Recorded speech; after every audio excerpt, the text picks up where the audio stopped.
C'est l'une des victimes encore en vie parmi les 5 jeunes filles dont les corps ont été retrouvés dans l'appartement d'un immeuble au quartier d'Ivo dans la commune de Koumassi. Âgée de 23 ans, la jeune fille est admise au service d'anesthésie et de réanimation du centre hospitalier universitaire de Treichville où les médecins sont à pied d'œuvre pour la sortie du danger. On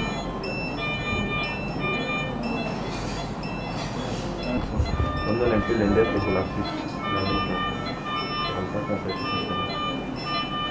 Responsable de l'équipe médicale en charge de la patiente, le professeur Narcisse Bois donne plus de détails.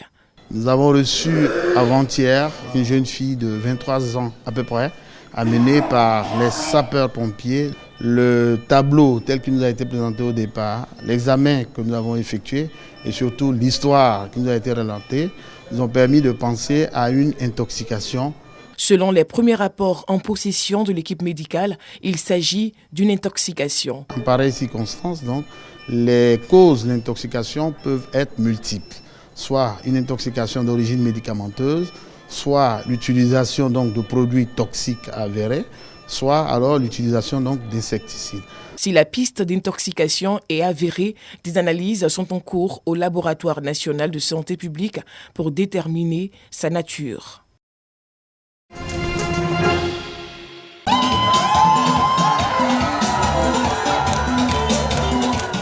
C'est dans une ambiance festive que les femmes de la commune de Treichville sont venues participer à l'investiture de leur présidente de quartier. Au nombre de 48, ces femmes sont désormais le relais entre leurs membres et leurs élus. On va travailler bien dans l'ensemble. Je vais communiquer avec toutes les femmes, sans religion, sans groupe d'ethnie. Pourquoi on travaille dans l'union? Ça, c'est le but même de l'organisation. Pour les élus, il s'agit d'organiser les femmes afin d'agir au mieux pour leurs intérêts. Nous avons voulu que dans chaque quartier, nous ayons une présidente, et au niveau communal, une porte-parole qui ramènera vers les autorités les différentes doléances des femmes pour que nous puissions avoir réellement leurs besoins et les assister. Marraine de la cérémonie, le député de Treichville, Ami Tungara, a prodigué des conseils à ses filleuls. Nous devons être conscients de la place prépondérante que nous occupons dans l'humanité, celle d'être le moteur de la société. Comme le dit l'écrivain Reda Boukreda, la femme est une flamme allumée qui réchauffe et alimente le monde des hommes. La commune de Treichville est subdivisée en 48 quartiers. La présente cérémonie fait suite à la mise en place des comités de gestion des quartiers le 15 décembre dernier.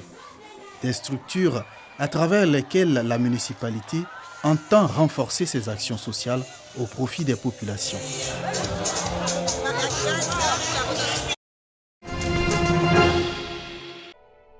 Lambert Amontano n'est plus. La nouvelle est tombée ce jeudi 13 janvier 2022.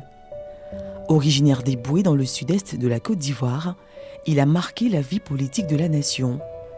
Un collaborateur de choix de feu Félix Houphouët-Boigny, premier président de la Côte d'Ivoire.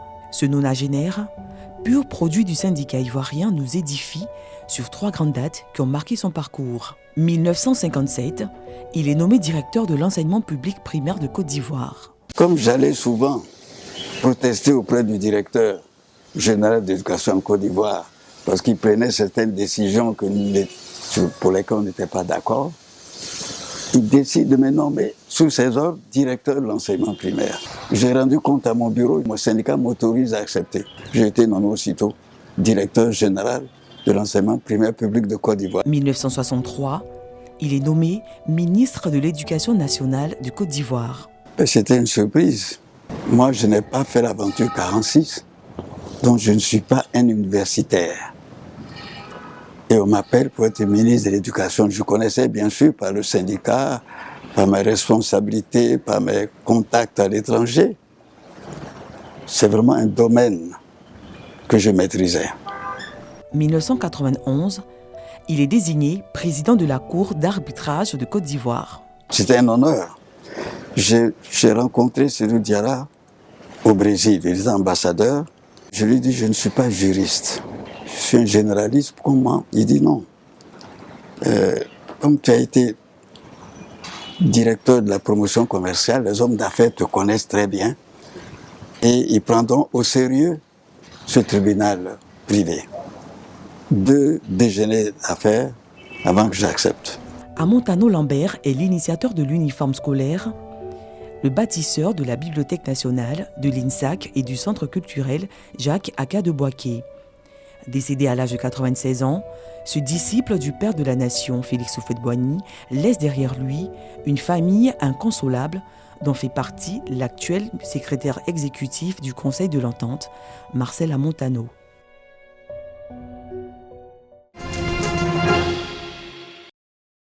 Baltimore, États-Unis, 7 janvier 2022. C'est une première mondiale qui va peut-être révolutionner la chirurgie cardiaque. Université de Maryland, des médecins américains ont réussi à greffer un cœur de porc sur un homme. L'objectif de cette opération était de donner à tous les patients souffrant d'une maladie cardiaque en phase terminale ou qui n'ont pas reçu de cœur humain atteint l'opportunité de traiter leur dysfonctionnement cardiaque par une transplantation. L'opération est un succès, mais les médecins attendent de voir l'évolution. Nous sommes tous très heureux de voir ce gros cœur battre dans cet être humain. Ce gros cœur fonctionne très bien jusqu'à présent, au-delà de nos attentes. Nous n'avons aucun signe de rejet. Si cette expérience est concluante, elle pourrait révolutionner les greffes cardiaques.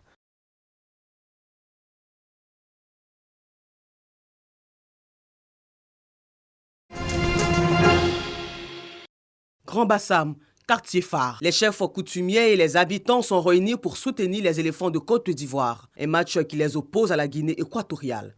Dès la 4e minute de jeu, la Côte d'Ivoire marque son premier but grâce à Mas Alengradel.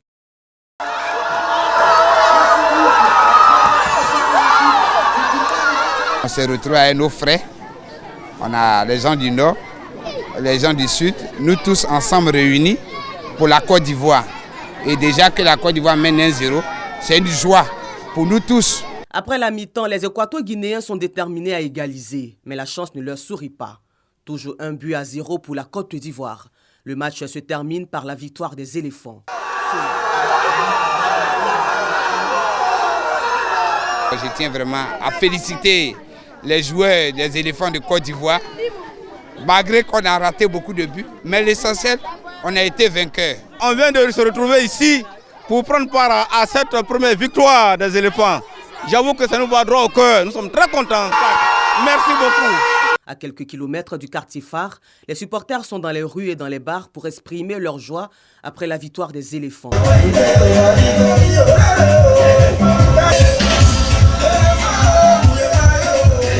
Voilà, je suis heureux ce soir parce que les éléphants ont gagné 1-0, c'est collé. Ils vont déposer à la gagner en finale.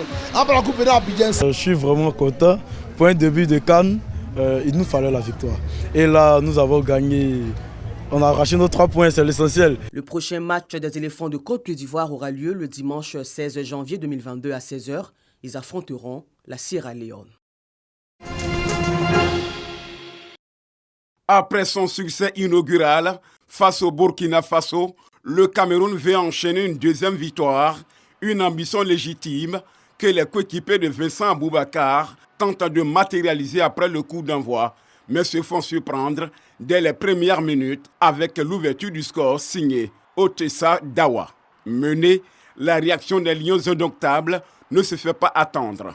Sur un contre rapidement mené, Karl Toko Ekambi permet au Cameroun de rétablir la parité. À un but partout, le match s'anime avec les occasions de part et d'autre. Conscient de la menace, le Cameroun inverse le rapport de force en seconde période grâce à Vincent Aboubakar. Très en vue, dans ce match, le capitaine des Lions indomptables s'offre un doublé, portant son capital à 4 dans la compétition.